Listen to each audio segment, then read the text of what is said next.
and welcome. You are listening to At Home with Ifeno. Here, we'll talk about helping women know and understand their worth, find fulfillment in who they are, and in what they do. Every other week, we'll talk about your identity as a woman, discovering your unique purpose, intentionally raising the next generation, and your influence in homemaking. I am your host, Ifeoma Nneka Omoni. Hello, and welcome to another exciting time on At Home with Ifeno. Well, today it's cool, a little chilly where I am. So how's the weather over there to my listeners where you are? Is it hot, cold, whatever the weather condition is? I just want to ensure that you are here with me and to promise you that it's going to be a rewarding time as you give us your attentive listening ears. Today is going to be an awesome show and I'm not alone. Yes, being not alone is not that one that I say God is with me when I'm on a solo show, but for today I have a physical guest, someone live, and she's going to be used by God to do something interesting in our lives. So I have with me today Ibinabo Enebi, and I give her an At Home with Ifeno welcome. You are welcome. Welcome, Ivy. It's an honor to have you on today's show. How are you doing today? Oh my goodness gracious me. Ifeno, I just want to say, first and foremost, thank you so much for the opportunity. We've been postponing back and forth, and I am happy to be here. Really happy. So yay, I'm happy. Thank you for inviting me. We're so glad to have you. And I always like my guests to tell us who they are. I know they sent me their bio with very bulky details of what they've been through and what they have been doing and even what they are planning to do. But it's always said that let's hear from, she's not a horse, from the horse's mouth. So Ibinabo, when people hear your name, she has a very unique platform, IB Speaks. So when people hear, okay, this is IB Speaks or this is Ibinabo Enebi, what do you want the listeners of today to remember about you? Who is IB? Who is Ibinabo Enebi? Well, the first thing that just comes to my mind, and I always used to say it and I would laugh. I say I'm a simple girl from the Garden City of Port Harcourt, Nigeria. So, well, my name is Ibinabo Enebi, and I'm a regular woman, like a regular person, like anyone who's listening to me, like you. I have, I've had my ups and I've had my downs, and I've had moments of significant progress and successes, and then moments where I feel defeated, or I feel incompetent, or I feel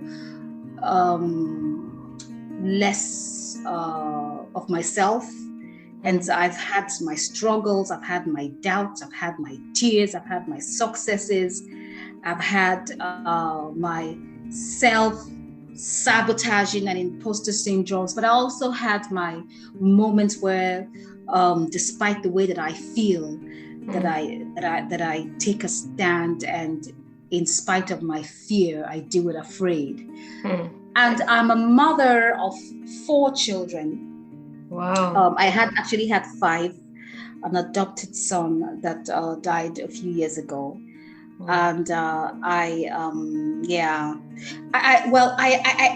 lot of times people would say that they are this, or they are this, they have or this, I have a dad. I think that sometimes I just want to come across and saying that I am me, and I'm a work in progress, and I am like you. Because sometimes I feel that when you start reeling out all your accomplishments, we kind of like hide behind those masks. So it's me, and I'm like you. yeah, I'm evolving and I'm growing. Wow. She hit on something that we're going to be talking about today. So many of us have so many colorations of who we call ourselves, but from her introduction, she's simply Ivy. That's how I can put it. She's simply Ivy. Thank you for that beautiful introduction. What do you do to relax? What do you do to unwind and, just not be so serious? Because I know you do a lot of reading, writing, speaking. So how do you unwind? How do you relax? I'll tell you what, right? I have a chair in my house. There's one chair that I have that I just go sit in that chair, on that chair. And it's in my living room.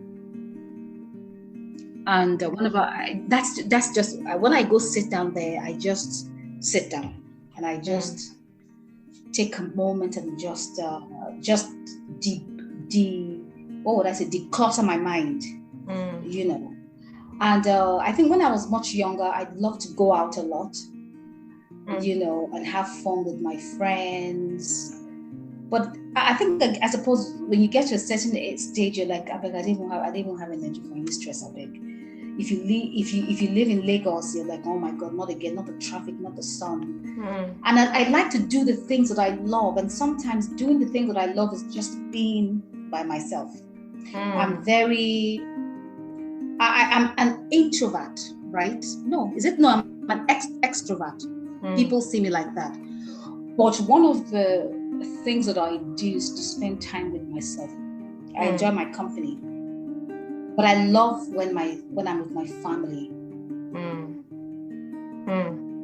Wow. So her relaxing time is her alone moments when she can be on her own, and just declutter to ease the tension.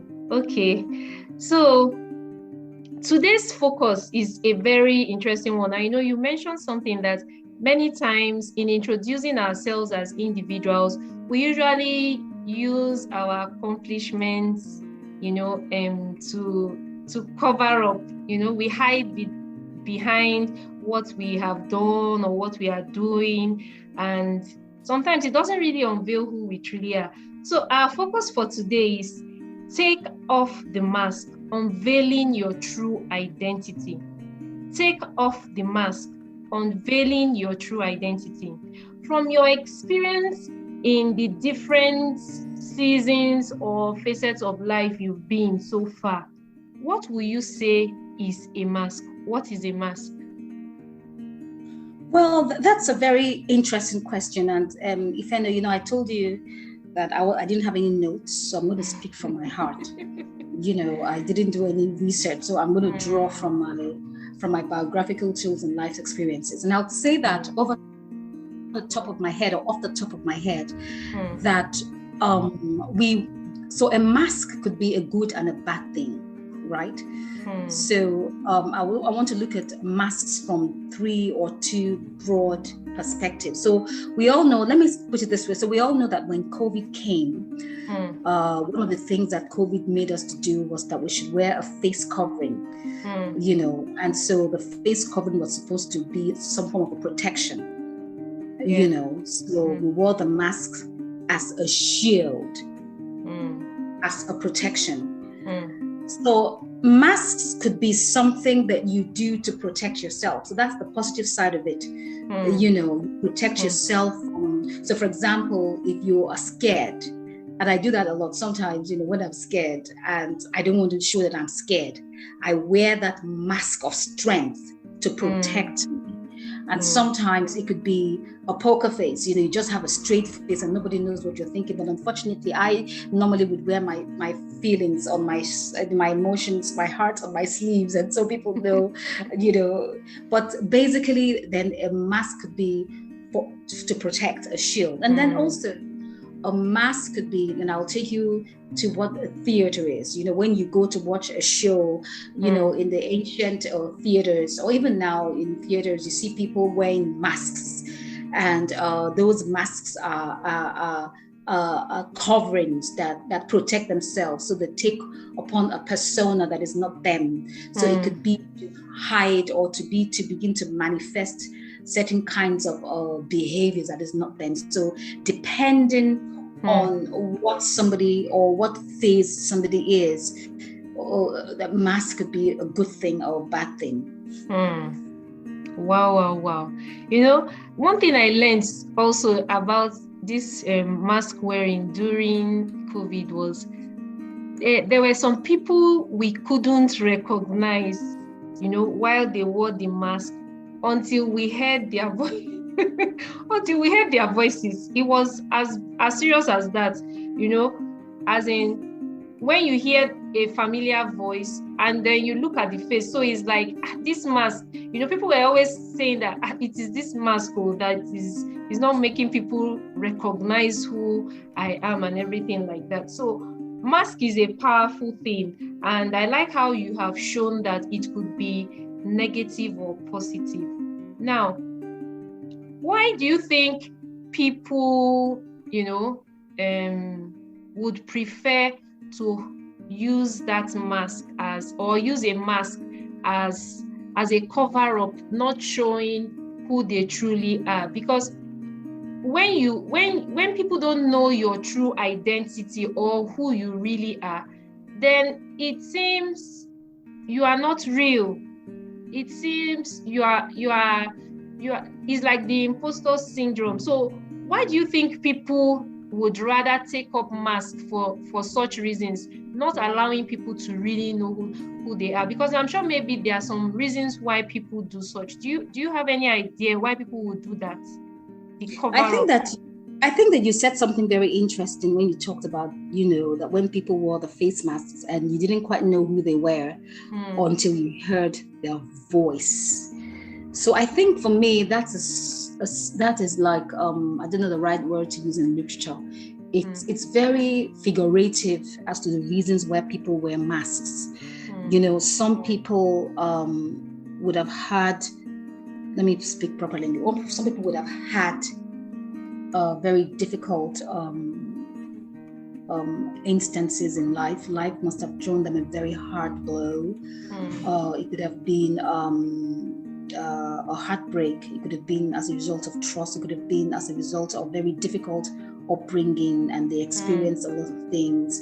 And so as they grow up in life, they wear the mask to say never again, or just even to fit in to a place, fit into a setting, fit into a circle, a social circle.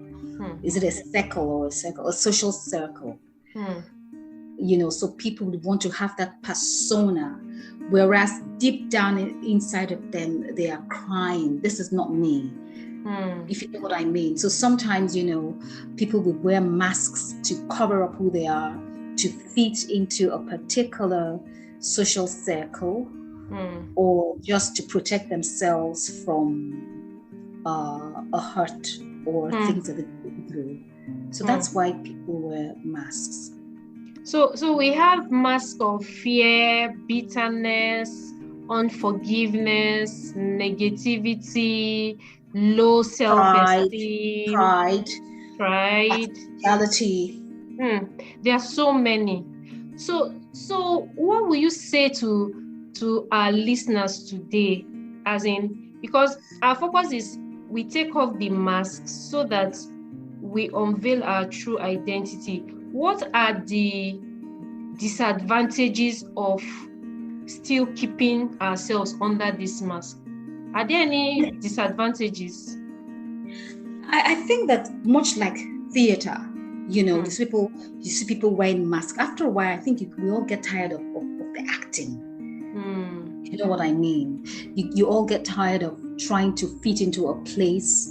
We watch the Nollywood movies, whether they're true or not, I don't know, where you see people pretending to be rich people's children, or pretending to be so and so. Well, in reality, they're not who they say they are. I think that when you wear masks, again, mask wearing comes from even lying to yourself. After a while you get tired, because then you have to keep on, inventing a persona that is not you, to keep feeding the illusion or the kind of person that you've put out there.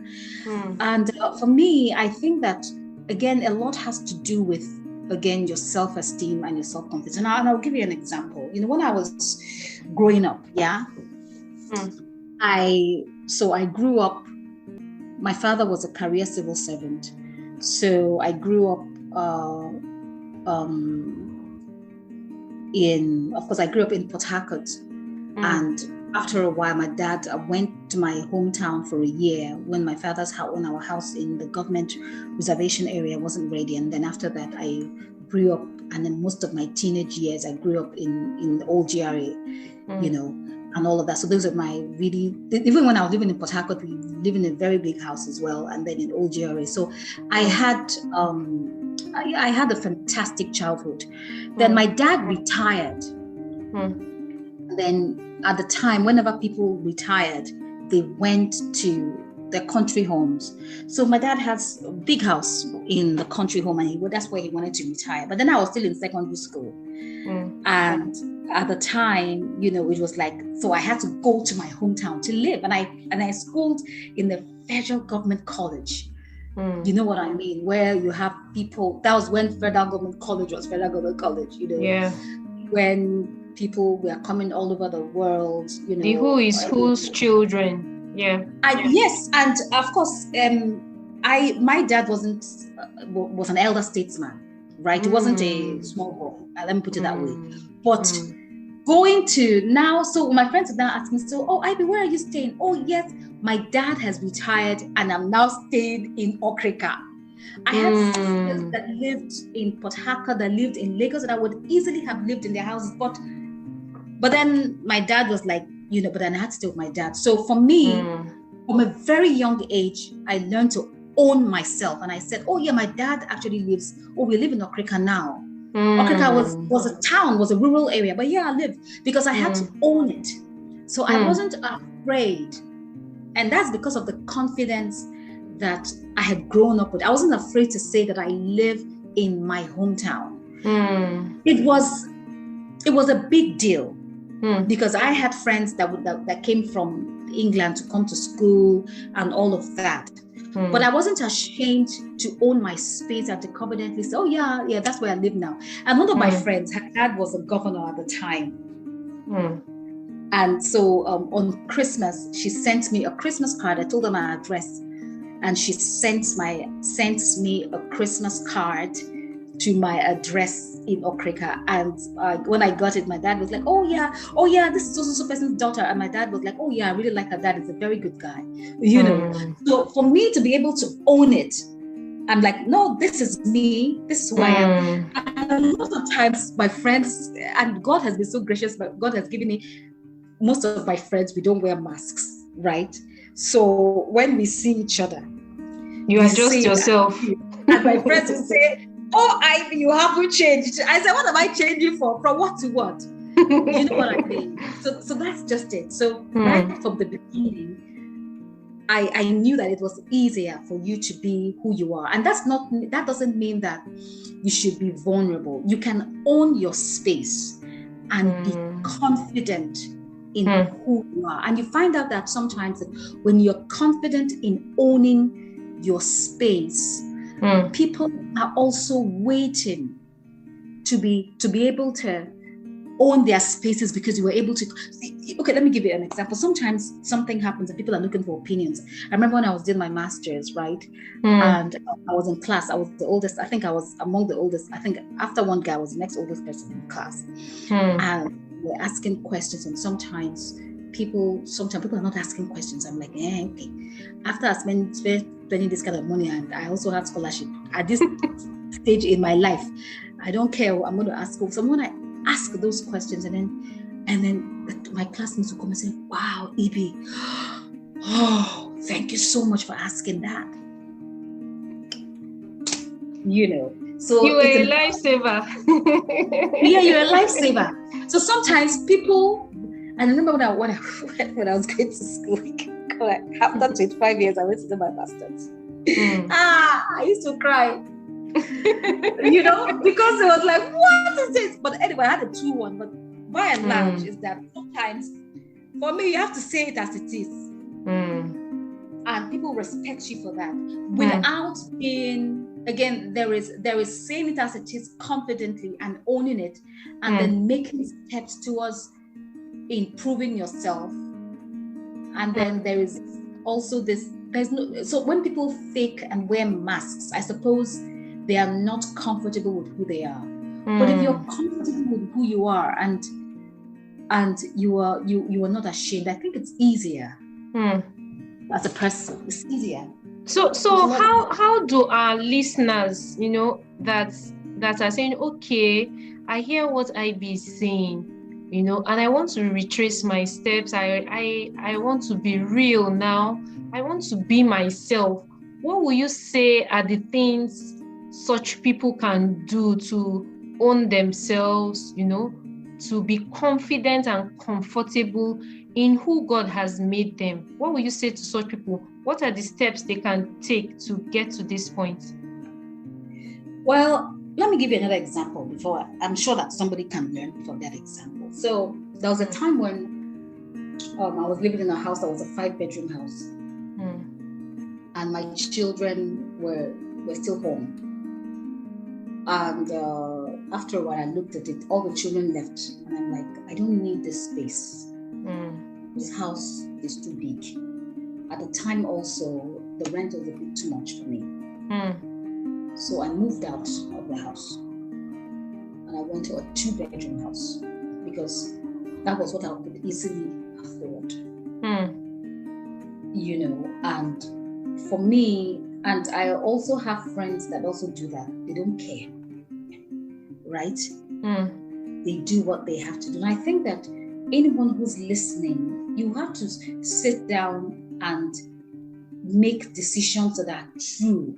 And I think that for you to know where to retrace your steps is for you to look at the areas where you are struggling. So, for example, in Nigeria, for example, a lot of us, again, always have to pretend as if we're what we're not. So, and I did that as well when my children were going to school. So there are some schools that are very expensive and you know that you cannot pay the school fees. But in order for you to feel that you're with the Joneses, you have to send your children to those kind of schools. But you're struggling with school fees. I refuse to do that. I looked at good schools, right? So this school is a good school. Ticks all the boxes, right?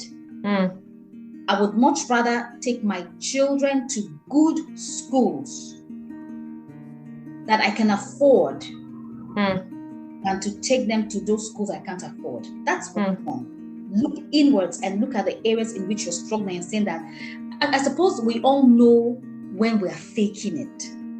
When we want to belong by wearing masks and trying to be among the Joneses. So I think the first thing for you to do is to draw a line and say, listen, where am I struggling? And where am I lying to myself? And I think the wearing of the mask comes to where am I lying to myself? Yeah, so you have to be true to thyself and say, you know what? I cannot manage with this anymore. I can't do this anymore.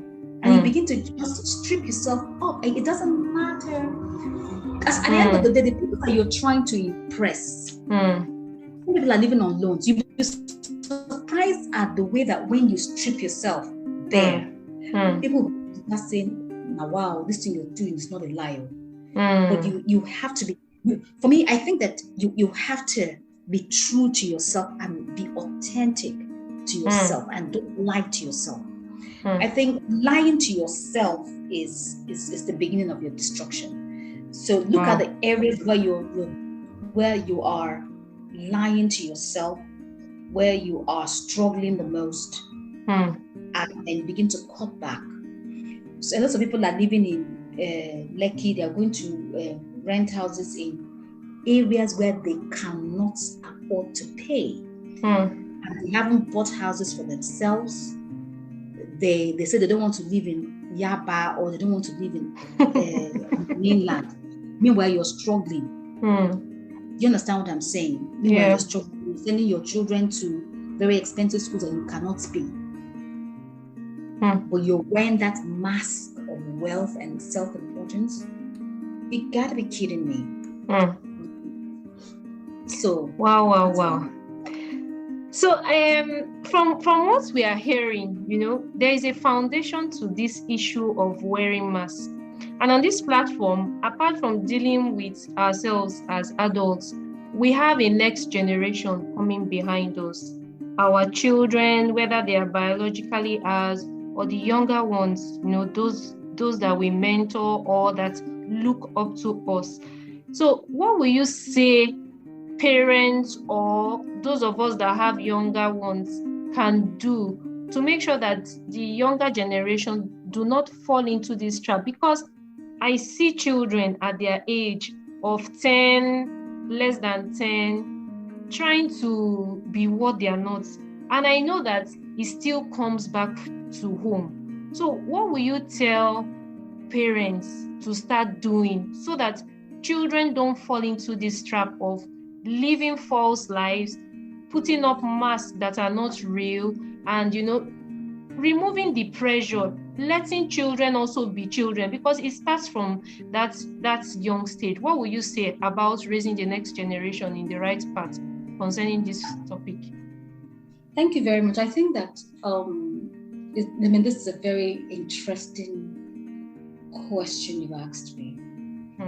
Recently, I think on Sunday, I sent you the video where I did Father's Day post, where I sent my brother and I had an interview last year about Father's Day, and we did it and I reposted it on my platform, on my Facebook platform, Ibinabo Enebi. And we were talking about the foundation of values that parents give to their children. And in the original video, my brother was talking about how we grew up. My dad was a disciplinarian, and he taught us the values of integrity, of honesty. He says, if something doesn't belong to you, don't take it. Something happened yesterday. My daughter picked something from the floor and brought it home. And I said, take it back, right? And she had to take it back. My father was on the phone and we insisted, take it back. So, and I'll go back to what I was saying with my brother. My brother said, my dad brought us up with integrity, with discipline. Don't take what doesn't belong to you. So we had that strong foundation of values. And he was saying to me in the interview that the level of decadence in the society is so bad that even in homes, that he wished that we could go back to those days. So the foundation is from the home. And I'll tell you something. When my children were in secondary school, right?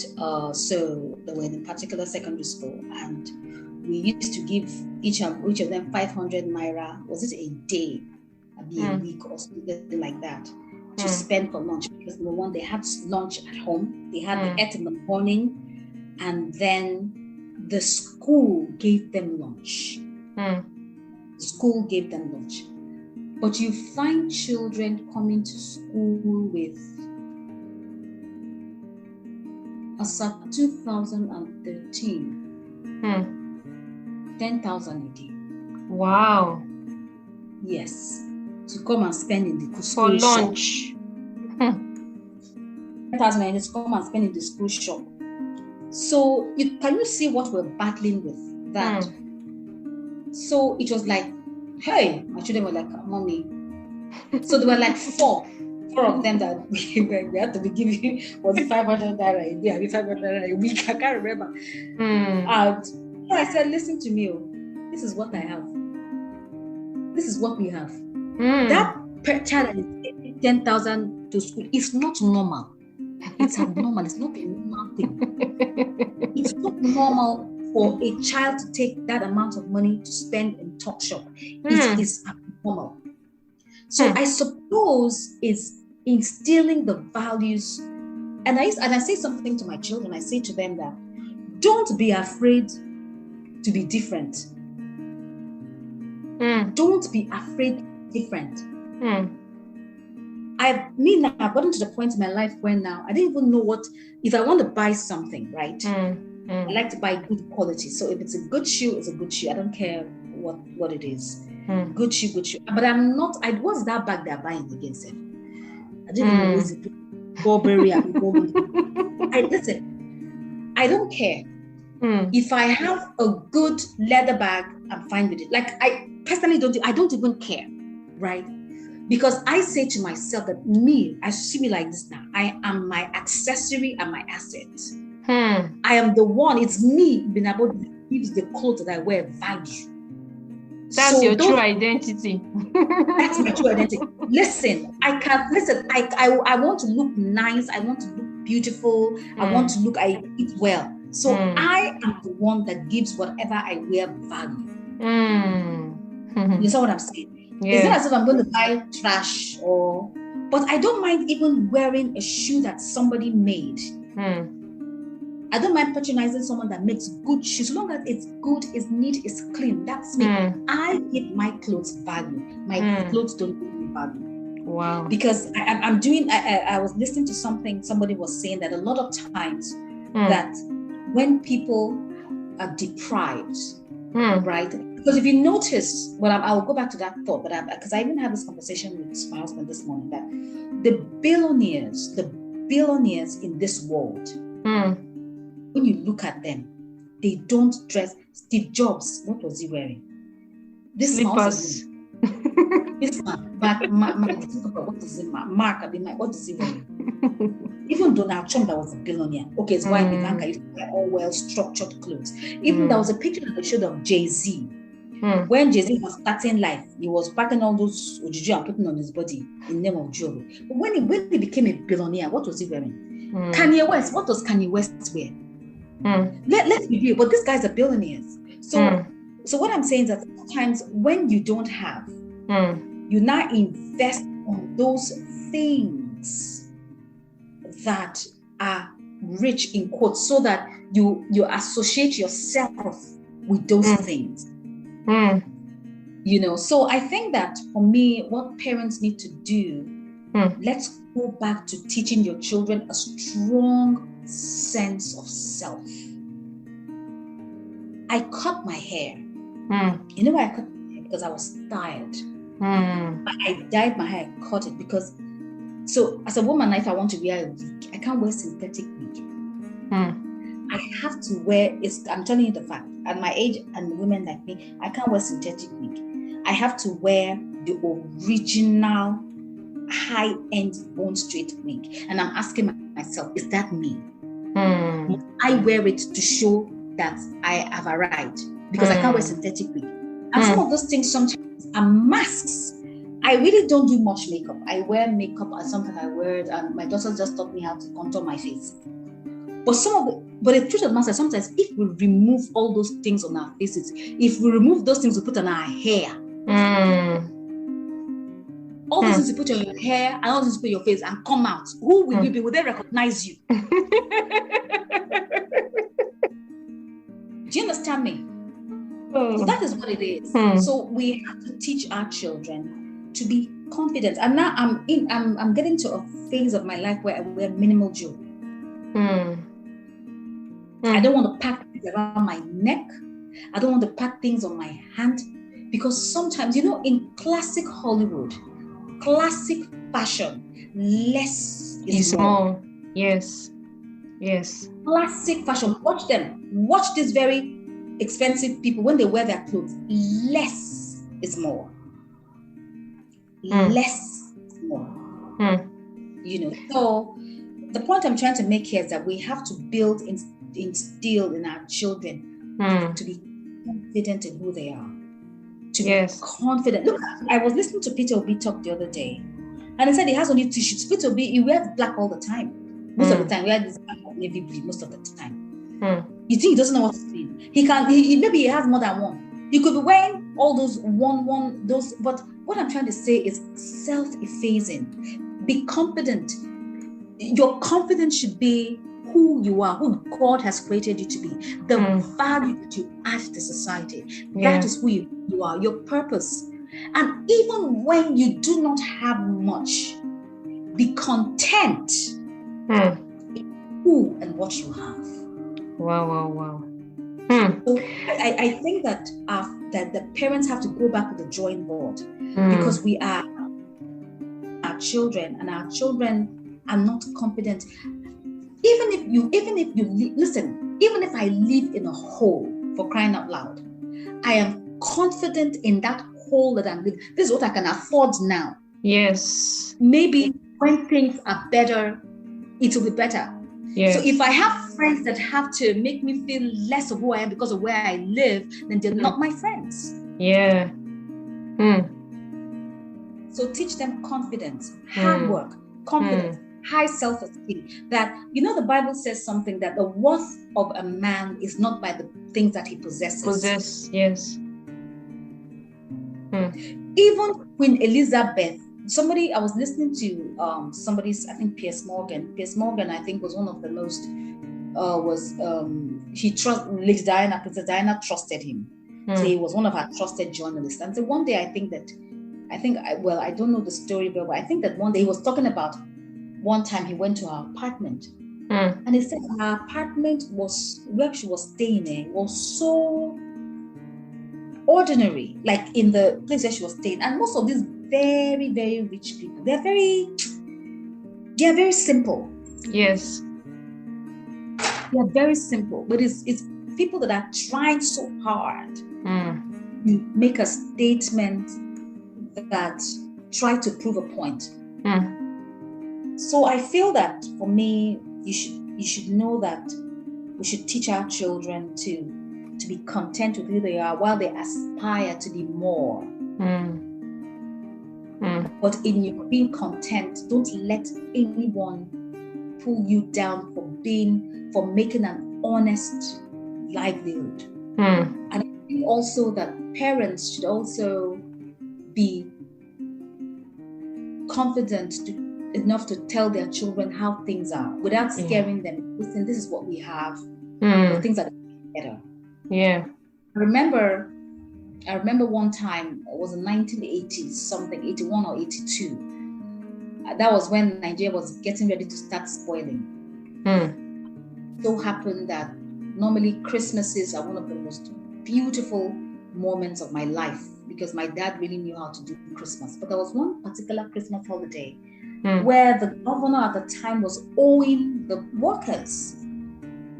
And one day I was walking down the road with my dad, and my dad was worried, and he was saying to me, because normally Christmas we would have presents, the house was full, drinks, everything. And I said, I am afraid that I may not have a wonderful Christmas this year. And I said, Daddy, don't worry, I understand. We've always had lovely Christmases. So if this Christmas is not okay, it's good. Whatever we have, we'll manage. And so for me, it eased him and it eased me. So what is it? Learn to abase and abound. And a lot of times I think some parents kind of like, even when they don't have, they give the children the impression that they have, and then they work themselves to a degree of trying to meet up with societal expectations. So and please them. And meanwhile, there's nothing. So they dig deeper and deeper into debt. And things are just crazy. Wow. Take off the mask. Take off the pressure, and just be yourself. There's no need trying to comply or blend with the crowd or live a life that is not truly yours, because many of us are living other people's lives, and ours is just there waiting for us to be who God has called us to be. Thank you. So Ivy does a lot of things, and I would like her for this moment to tell us more about her online presence, her social media handles. How can our listeners connect with you, your resources online? So this is the time for that. Yeah. Okay, so I have a website called ibinaboenebi.com. It's a blogging website where I have guest writers write about various topics. And I haven't written in a while. But they're very interesting reads, from mental health to personal development. I have things that are right there. And I also have a YouTube channel called Ibinabo Enebi, and I have on it, I do my program Ebi Speaks, where I bring guests to talk about their lives and their expertise, because and this is the ideology behind what I do, behind my blog Ibinabo Enebi, and behind Ebi Speaks, that I believe that our stories are not just ours, but they are content enough to share, and that when we share our stories, that our stories and our expertise and expertise serve as streetlights that would help to illuminate the path of people journeying in the same trajectory, and also that our stories are also survival kits. Stories, experiences are survival kits for people to listen and to learn from. So you can follow me on my Facebook, it's Ibinabo Enebi, on Instagram, it's Ibinabo Enebi, on my YouTube, Ibinabo Enebi, and on my website as well. Okay. So we'll definitely put that in the show notes so that people can connect with you. And before you leave us for today, so what will you tell our listeners are 3 tips, to keep us on course? Because, in our journey, when we've made up our mind that, okay, I'm going to take off the mask, I want to be myself, I might have to shelve off some relationships, because, the people we spend more of our time with have a way of influencing us in either putting up those masks that are not helping us. So what would be 3 things as your parting advice or nuggets or words of wisdom that you want our listeners to always remember about being their true self and taking off every form of mask that is holding them back? What would be those 3 salient points? Well, I think first and foremost, the first thing you have to do is to always do so assuming somebody has lived a life that is all masked up for a long time, I think it would be too drastic for you to start taking off on everything. So I think for 1 year, it has to be a gradual process, but be true to yourself in taking off your mask. Be true to yourself. Why is that mask? Why has it come to that point? So be true to yourself and have an honest conversation with yourself. And the second thing I would always say, and my daughter always says, we all say in our house, is to read the room. When I mean read the room, I mean if you're in a place, you have to understand the culture and the temperament and the things that goes on around you. So read the room. And in reading the room, this is the scripture that comes to my mind. The Bible tells of David that David conducted himself wisely. So when you get into a place, read the room, take note of the kind of people, take note of the culture, take note of the ideology, read the room so that you do not get soaked in into whatever that you're doing. You don't get carried away. And the third thing I would say is depend on God. And I know that people always say it is a cliche. It's not. The Bible says that, for me, the Bible says that, what did the Bible say? The Bible says that trust in the Lord with all your heart and lean not on your own understanding, and in all your ways acknowledge him and he shall direct your path. For me, that has been one of the most, one of the guiding lights of my life. For me, another thing is to depend on God and follow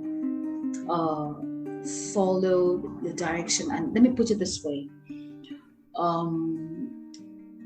When you let go, once you ask the Lord to direct your path, sometimes you have to let go and allow him to lead you through that path.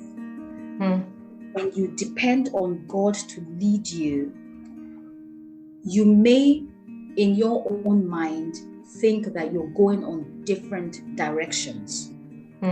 If you depend on God to lead you, if you feel you're going to point D and from point D you go to point Z and you go to point Q and X, so long as you have asked God to direct and you depend on God, you find that God begins to match. He begins to match the dots. And when he matches begins to connect the dots. And where you feel that you've made a mistake or whatever, you see that when he connects the dots, it begins to make sense to you. So I would say to you, trust God. And when you say he should direct you, allow him to lead you. Everything will make sense in the end. Wow. Thank you for those last words. First of all, it's a process for us to unveil our true identity if we have been under mask. It will not happen overnight. We can't take everything off in one day. So it's a gradual process. We need to come to that point. Why are we where we are? And then gradually see how we can, start taking them out. Then also understanding our environment when we get to maybe new terrains or new spaces, be it at work or wherever. Study and understand where you are, so that you don't just get hooked into something that will not help you even on your journey of unmasking your true identity. And the last, which is not the least and the most important, is to trust God. Trust his process. The word of God also tells us that God's ways are higher than our ways. And I like how she said it, because in allowing God or saying, God, I depend on you, he will take you through terrains that might not be comfortable, might not be something you understand. But once we truly give it to him, say, Father, take control, he knows how to lead us. And in the end, we'll be able to make sense as he connects the dots for us. Thank you so much, Ivy. Thank you. I really enjoyed this episode, and I'm sure my listeners would also listen again and again and again, because just one listening will not do enough. So I definitely would also listen to this episode again, so that my true identity will keep shining and beaming out to our world. Thank you, and God bless you. Looking forward to another time with you on At Home with Ifeno. Thank you. Thanks for joining us this week on At Home with Ifeno. Check us out on Instagram at Ifeno17. As always, subscribe to the show to catch every new episode and leave us a review so we can continue to bring you fresh content. See you next in 2 weeks' time.